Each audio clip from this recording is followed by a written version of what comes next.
Een onderzoek naar plastic kerels op Schiermonnikoog maakt het duidelijk dat er nog roegwaai 2 plakken binnen dat het gwot in grote concentraties waarom te vinden is.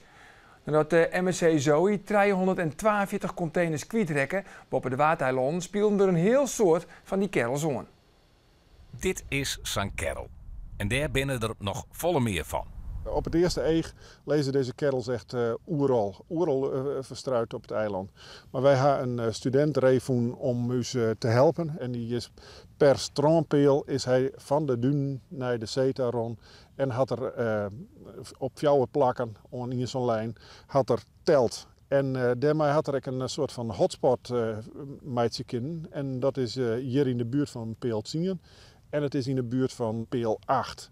Ja, daar lezen echt nog duizenden van dit soort HDPE-korrels. En saas jocht het eruit als je alleen nog de heegste concentraties zien litten. Nou je dat witte, kun je er echt wat ontwaan. Die kennis is macht, zou ik bijna willen zeggen. Dat geeft wel aan dat het probleem nog best behoorlijk aanwezig is. En met deze kennis ga ik doen om samen met Natuurmonumenten te kijken hoe we dat kunnen opruimen. En de rekening daar kunnen neerleggen waar die hoort. En dat is bij de vervuiler MSC. Als we daar oproemen kunnen, dan maken we dat wel. En we moeten nou zien van wat is de best practice methode om dat op te roemen.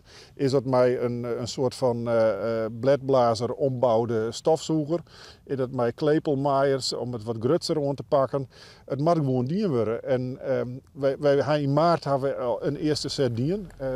Daar hebben we echt heel goed aan dienen. Hebben we met klepelzuigers hebben we de vloedlijn echt klepelen en opzoegen. Er zitten een hele protte korreltjes in.